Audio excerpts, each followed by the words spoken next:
მოგესალმებით. თქვენ უყურებთ Dental House-ის პოდკასტს. Dental House-ი ეს არის სტომატოლოგიური კლინიკა, რომელიც უკვე 19 წელია თქვენი და თქვენი ოჯახის სტომატოლოგიური კლინიკაა. მე მისი წამყვანი ფიქრია კაკაურძე ვარ, ექიმი პაროდონტოლოგი. დღეს ჩვენ ვისაუბრებთ თემა ორთოდონტიაზე და შევეხებით ყველაზე ხშირად დასმულ შეკითხვებს, რომელსაც პაციენტები გვისვამენ ყოველდღიურად. დღეს ჩვენ ეპიზოდში მონაწილეობას მიიღებენ კლინიკის ორთოდონტები თათა ბოჭორიშვილი და თამთა ჯანელიძე. თათა, რომელი ასაკია ყველაზე კარგი ორთოდონტთან პირველადი ვიზიტისთვის, რომ მშობელმა დაგეგმოს ორთოდონტიული კონსულტაცია ექიმ ორთოდონტთან? ძალიან კარგი კითხვა არის, ფიქრია, იმიტომ რომ ხშირად მშობლებმა არ იციან, რა ასაკში უნდა მიმართონ ორთოდონტს. ძირითადად თუ პატარა ასაკში მოდიან ბავშვები, როგორც წესი, სხვა სპეციალისტის მიერ არიან გადმომისამართებული, მაგრამ ხშირ შემთხვევაში ბავშვთა თერაპევტის ხირურგისგან, ძირითადად, დიახ.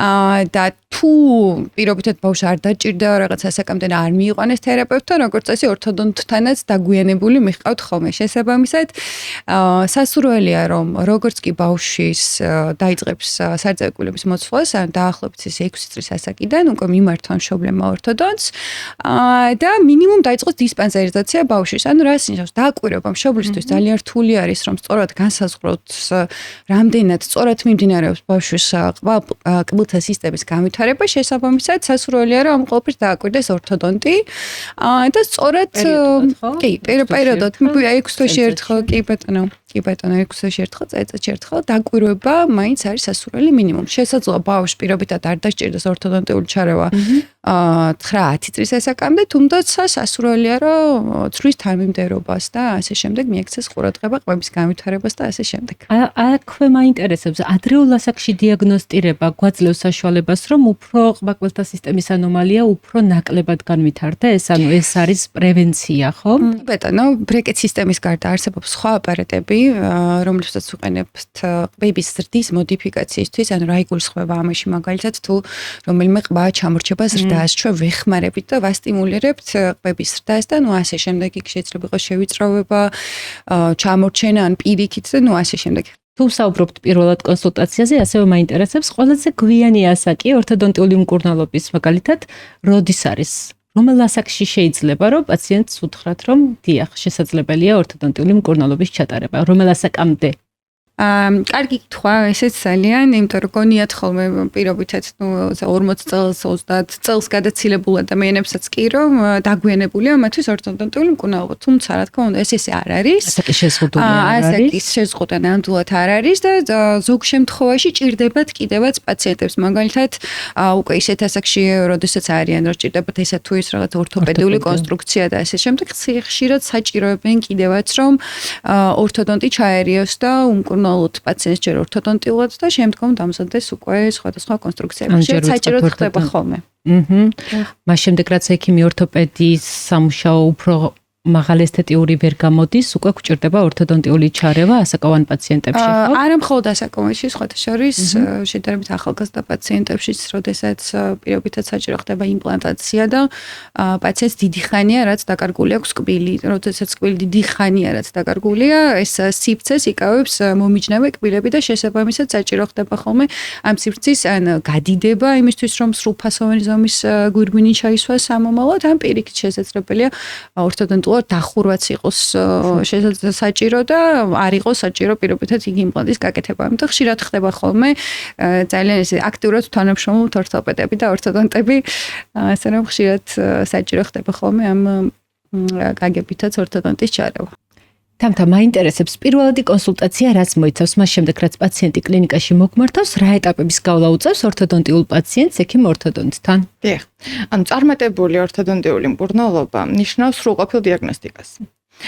სრულყოფილი დიაგნოსტიკა მოიცავს 3D კომპიუტერული მონაცემების ანალიზს, ცეფალომეტრული ანალიზი, ასევე ფოტოპროტოკოლი და ბიომეტრიული მოდელების ანალიზი. აი ამეთ საფუძველზე ექიმი ორთოდონტი წერს მკურნალობის გეგმას. ორთოდონტიული მკურნალობა თვითონ სახის სიმეტრიას ძალიან ცვლის, სასიკეთოდ, რა თქმა უნდა, და მაინტერესებს კონკრეტულად სახის სიმეტრიის ცვლილება დადებითად აისახება ყოველთვის პაციენტებზე. რა ცვლილებები მოსდევს ორთოდონტიულ მკურნალობას? სახის სიმეტრია ნამდვილად იცვლება, ოღონდ გარკვეულ შემთხვევაში ეს მაინც უნდა დავაკონკრეტოთ, იმიტომ რომ ძალიან მნიშვნელოვანია ამ შემთხვევაში ასიმეტრიის მიზეზი დავადგინოთ, რაც როგორც თამთამახსენა დიაგნოსტიკის შედეგად ყველაფერს ვიკვლევთ და ფოტოპროტოკოლს აქვს ასევე ძალიან დიდი მნიშვნელობა და არა მხოლოდ რენტგენოლოგიურ კვლევებსაც ძალიან დიდი მნიშვნელობა აქვს და შესაბამისად ეს სრულფასოვანი დიაგნოსტიკის შედეგად უკვე ვიცით ხოლმე შესაძლებელი არის თუ არა რომ ისა თუ ის ასიმეტრია გამოსწორდეს მხოლოდ ორთოდონტიულად. შესაძლებელია რაღაც გარკვეულ შემთხვევებში ასიმეტრიას დასჭირდეს ქირურგიული ჩარევაც, იმისთვის რომ გამოსწორდეს. კი, შეიძლება, შესაძლებელია რომ დასჭირდეს ქირურგიული ჩარევაც პაციენტს. თუმცა აქვე მინდა აღნიშნო, რომ ყველანი ცოტათი ასიმეტრიულები ვართ და შეგვიძლია ძალიან მცირე ასიმეტრიებს არ მივაქციოთ. იდეალური სიმეტრია. არავინ არ ვართ სიმეტრიული და ყველას რაღაც ცალი მხარე უფრო გურჩევია. მაგიტომაც ვართ ორიგინალურები ყველა ადამიანი. კი ბატონო, თქვენ მაინტერესებს ორთოდონტიული მკურნალობა ყველაზე ხშირად თინეიჯერებში იწყება, რა თქმა უნდა, და გავრცელებულია მითი, რომ ბრეკეტები აზიანებს კბილებს. ამ მითის შესახებ რას გვეტყვი? მართლა აზიანებს თუ არა ბრეკეტები კბილებს? მართლა მითია. ეს მართლა მითია. რეალურად ეგ შემიძლია ვთქვა, იმიტომ რომ ბრეკეტები და ბრეკეტ სისტემა ზოგადად არ აზიანებს კბილებს, კბილს აზიანებს არასწორი ჰიგიენა და არასრულფასოვანი ჰიგიენა. აქედან გამომდინარე მნიშვნელოვანია პაციენტს მივცეთ ინფორმაცია თუ როგორ უნდა მოუაროს პირისყრუს ბრეკეტების მკურნალობის დროს. კონკრეტულად არასანირებული პირისყრუში მკურნალობის დაწყება. ჩვენს კლინიკაში ეს მკვეთრად აკრძალულია, იმიტომ რომ კლინიკის ხელმძღვანელი ყავს პაროდონტოლოგი, კაუტონი ფიქრია, რომელიც ყველა პაციენტს სანამ ბრეკეტ სისტემით დავიწყებთ მკურნალობას, აუცილებლად მასთან ერთად ვაჯერებთ, მზად არის თუ არა პაციენტი, ან მოწესრიგებული თუ არა პირისყრუს ჯანმრთელობის მდგომარეობა, რომ დავიწყოთ ბრეკეტ სისტემით მკურნალობა. ანუ ჯანსაღი ხრწილი, კარიესული კბილების დაბშენა, ანუ სანირებული პირისყრუში მკურნალობის დაწყება ნიშნავს იმას, რომ ბრეკეტებით კბილები არ დაზიანდება. თუმცა მას შემდეგ რაც ბრეკეტებით მკურნალობას დავიწყებთ, ყველა პაციენტმა ჩვენ კლინიკაში იცის როგორ უნდა მიხედოს მოუაროს ყოველდღიურ ჰიგიენას. თუ არა ბოლოს ნამდვილად ეს არის ძალიან ცუდი, რაც არ მოსწონთ პაციენტებს, თეთრი ლაქები. აი დიახ. და ეს გონიათ რომ ეს გამოიწვია ბრეკეტმა და ეს რეალურად არ არის ბრეკეტებით გამოწვეული, ეს არის არასრულყოფილი ჰიგიენით გამოწვეული, ამიტომ უნდა მივცეთ ინფორმაცია, რომ მნიშვნელოვანია უფრო უნდა გაასმაგდეს ჰიგიენა, ვიდრე იყო მანამდე. პაციენტმა უნდა შეძლოს პირისყრუს ინდივიდუალური ჰიგიენა ყოველდღიურად თვითონ კარგად უზრუნველყოს სახლის პირობებში, ხოლო ექიმი პაროდონტოლოგის ჩართულობა წმენდის თვალსაზრისით, ანუ კომპლექსური წმენდა აუცილებლად უნდა ჩატარდეს 3 თვეში ერთხელ მდგომარეობის გათვალისწინებით მისი მდგომარეობა როგორც საჭიროებს.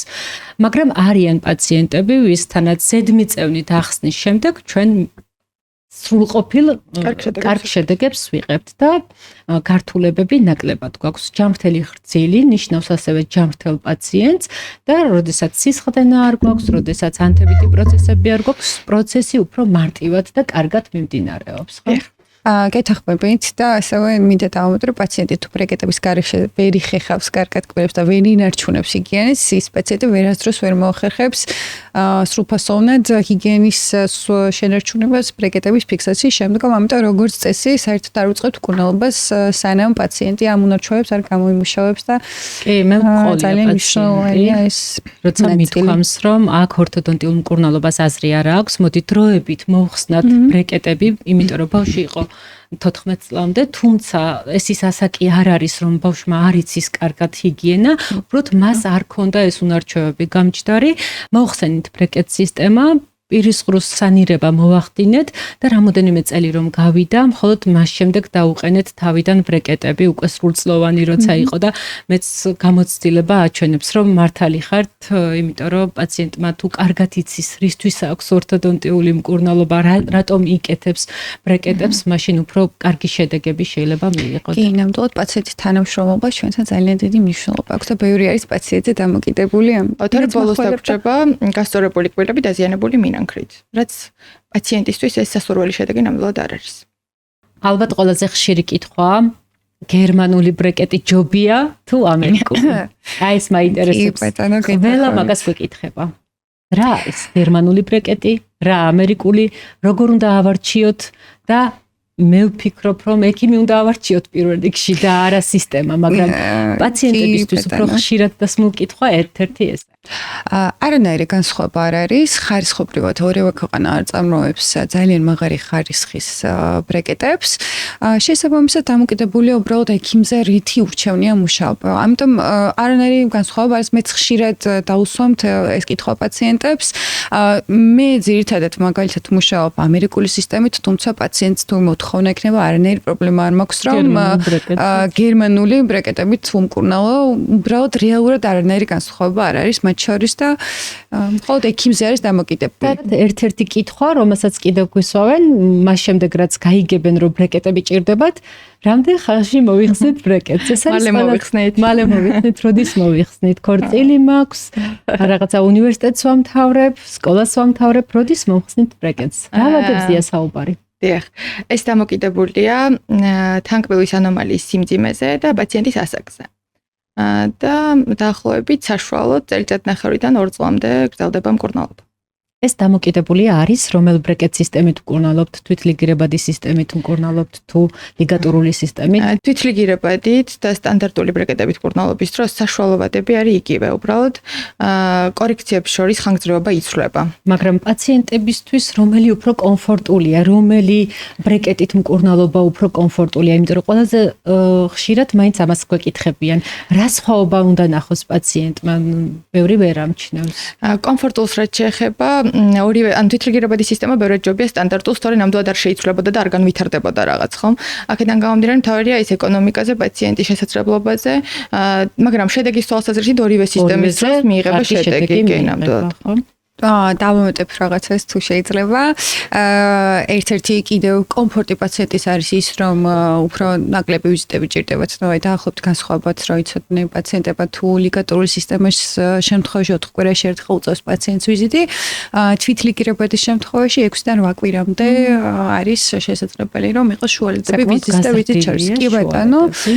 ასევე გარკვეულწილად ჰიგიენის შენარჩუნება არის უფრო მარტივი იმ თვალსაზრისით, რომ ის სილიკონის ლიგატურები გარკვეულწილად იკრავს ნადებს და შესაბამისად თვითლიგირებადის შემთხვევაში რადგან სრულად მეტალი გვაქვს უფრო მარტივად წმენდადი ან თვით წმენდასაც უფრო მარტივად განიცდის და ასევე ის კომფორტი და როგორც წესი ნაკლებად მტკივნეული არის ხოლმე ეს ჩემ გამოცდილებითაც ჩემ პაციენტებს ნაკლებად, იმიტომ რომ ეს სუსტი ძალებით ხდება კბილების გადაადგილება საწყის ეტაპზე შესაბამისად ნაკლებად სტკივად ხოლმე. ასევე მეორე რიგად, როგორც პირველი არის ელაინერები, მაგრამ ისეთი პაციენტებისთვის, ვინც ხშირად მოგზაურობენ, მაგალითად, და ახლა საუბარი არ არის, რომ ნახევარი წელიწადით რომ მიტიან პირობითად რაღაც 2 თვით უწევთ სადმე წასვლა, სამსახურებრივი მოვალეობების გამო, მაგალითად, ასეთი პაციენტებისთვისაც თუ ვერ ახერხებენ და არ აქვს საშუალება რომ იმკურნალოთ ელაინერებით,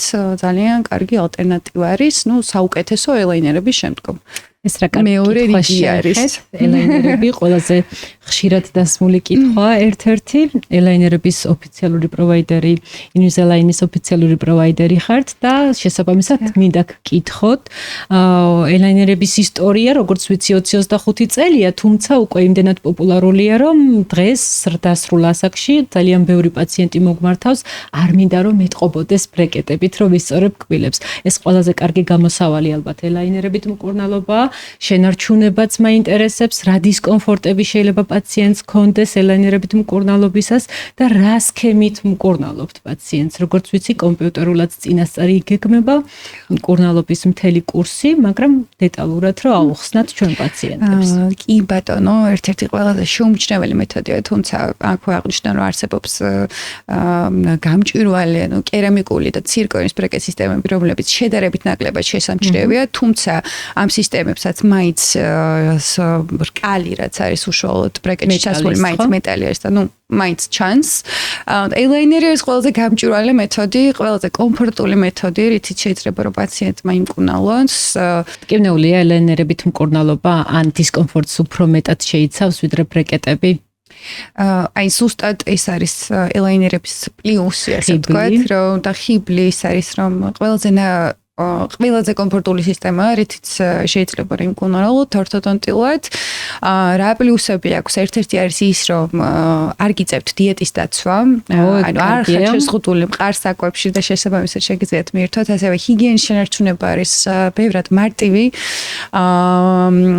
და ნუ ესეც რა თქმა უნდა ძალიან დიდი პლუსია, ასე ნუ ერთ-ერთი მთავარი რაც არის ის რომ ეს გამჭვირვალე და განსაკუთრებით იმ ადამიანებისთვის არის ძალიან კომფორტული, ვისაც ხშირად უწევთ ხალხთან ურთიერთობა რაღაც ან უბრალოდ იმდენად არ მოსწოთ ბრეკეტები, ეს მეტალის ბრეკეტები, რომ ნუ ძალიან კარგი გამოსავალია მათთვის.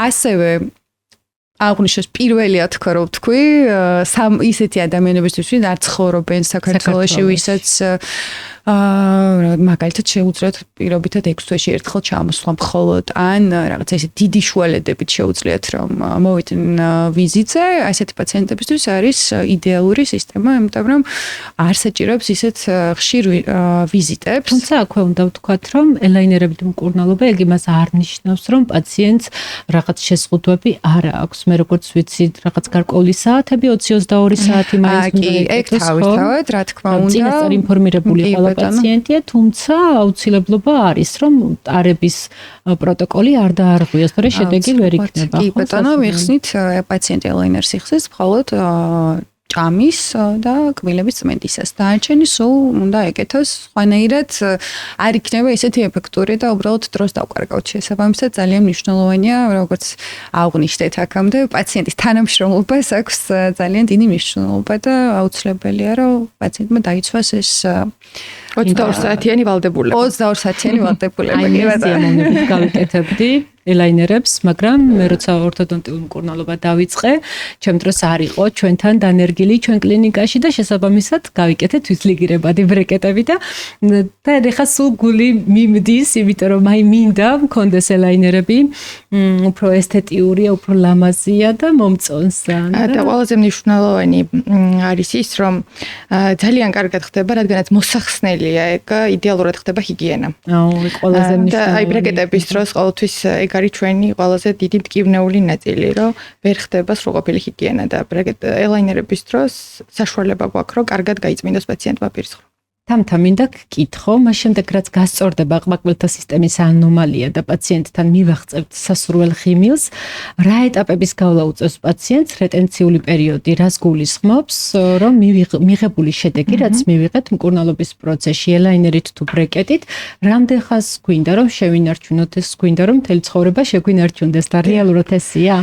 დიახ, ანუ მნიშვნელოვანია პაციენტი იყოს ინფორმირებული იმაზე, რომ ეს შედეგი თუ არ შევინარჩუნეთ, სტაბილური არ იქნება. აქედან გამომდინარე, მნიშვნელოვანია იცოდეს, რომ მე ესე მიყვარს მინიმუმ 5 წელი და მაქსიმუმ მთელი ცხოვრება, რომ ატაროს რეტენციული აპარატი. რეტენციული აპარატები არის მაგალითად კაპები, რომელსაც აქტიურად ვიყენებთ, ფიქსირებული რეტეინერები და ასევე ფირფიტოვანი აპარატებიც იყენებენ რეტენციის თვალსაზრისითაც. პაციენტები მზად არიან ძირითადად ამ რეტენციული კაპების ან რეტეინერის სატარებლად? აუცილებლად, როგორც წესი, ყოველთვის წინასწარ ვაფრთხილებთ პაციენტს, იმიტომ რომ უნდა იცოდნენ, რომ ყველა სურო ორთოდონტულ მკურნალობას თავით ავენებოთ, როგორც ვიცით, ყველას მთელი ცხოვრების განმავლობაში ჩვენკვლები მოძრაობს. შესაბამისად, ასაკში, როდესაც ძვლის სტრუქტურები იცვლება, ყოველთვის კბილები იწყებენ მოძრაობას. რამდენი მაქსიმალურად უნდა სადამდეც გვინდა რომ სწორი კბილები გქონდეს, მანამდე შეგვიძლია ვატაროთ რეტეინერი. ანუ რეტეინერი ეს არის აუცილებელი ბრეკეტებით მკურნალობის და ელაინერებით მკურნალობის შემდეგ. აქვე მინდა დავამატო, რომ მულტიდისციპლინური მიდგომა, რომელიც ყველაზე მთავარია დღევანდელ სტომატოლოგიურ მკურნალობაში, მოიცავს ორთოდონტის, ორთოპედის, იმპლანტოლოგის, თერაპევტის და ბავშვთა თერაპევტის კომპლექსურ მკურნალობას, ხომ? პაროდონტოლოგის, რა თქმა უნდა, როდესაც პაციენტი მოგმართავს, შეიძლება ხშირად მოხდეს ისე, რომ პაციენტმა მოგმართოს ღიმილის ესთეტიკისთვის, მაგრამ აღმოჩნდეს, რომ ამ შემთხვევაში ორთოპედიული კონსტრუქციის დამზადება უფრო არ იქნება კეთილსაიმედო გამოსავლით, ვიდრე ორთოდონტიული მკურნალობა. თქვენ შემთხვევაში ხშირად არის, ხომ? ეს უფრო როგორც აქვს ხშირად თანამშრომლობთ ორთოპედები და ორთოდონტები, მეტყვი ჭირდება ხოლმე ასე ვთქვათ ერთმანეთი, ნამდვილად ესთეტიკის თვალსაზრისითაც ხშირად საჭირო ხდება კბილების სწორი გადანაწილება იმისთვის, რომ სრულფასოვანი, კარგი ზომის ლამაზი გვირგვინები გამოვიდეს სამომავლოდ, მაგალითად. ამის გარდა ხშირად არის ხოლმე, რომ თან კბილის გამო და კბილების დგომის გამო არსებობს ხოლმე იმის რისკი, რომ ორთოპედიული კონსტრუქცია ადრე თუ გვიან მოირღეს და პაციენტმა ეს კონსტრუქცია იმაზე ადრე დაკარგოს, ვიდრე მაგალითად იმ შემთხვევაში დაკარგავდა თუ კბილებს გაისწორებდა. ამით დღევანდელი ჩვენი ეპიზოდი ორთოდონტიაზე დასრულდა. მე მგონი საინტერესო კითხვებს გავეცით პასუხი. მადლობა თქვენ თანამშრომლობისთვის, მადლობა საინტერესო პასუხებისთვის, ჩვენი პაციენტების სანდოობისთვის, იმიტომ რომ Dental House-ში მოსული თითეული პაციენტი თავს გრძნობს მშვიდად, კომფორტულად და საიმედოდ, რაც თქვენი ერთ-ერთი რგოლის დამსახურება, ორთოდონტია კლინიკის ერთ-ერთი წამყვანი დარგია ჩვენს კლინიკაში. მე გისურვებთ ბევრმადლიერ კმაყოფილ პაციენტს და კიდევ გელოდებით საინტერესო კითხვებით თუ გვექნება პაციენტების ინტერესიდან გამომდინარე, ვფიქრობ ორთოდონტიას ყველაზე ხშირად დასმულ შეკითხვებს ვერ ამოვწურავთ ერთ პოდკასტში და საინტერესო იყო დღევანდელი ჩვენი შეხვედრა. მე კი შეგახსენებთ, ჩვენ ვსაუბრობდით ორთოდონტიაზე და შევეხეთ ორთოდონტიის შესახებ ყველაზე ხშირად დასმულ შეკითხვებს. ჩვენი დღევანდელი სტუმრები იყვნენ თათა ბოჭორიშვილი და თამთა ჯანელიძე და მე მისი წამყვანი ფიქრია კაკაურიძე. მადლობას გიხდით ყურადღებისთვის და მე მომავალ პოდკასტამდე გემშვიდობებით.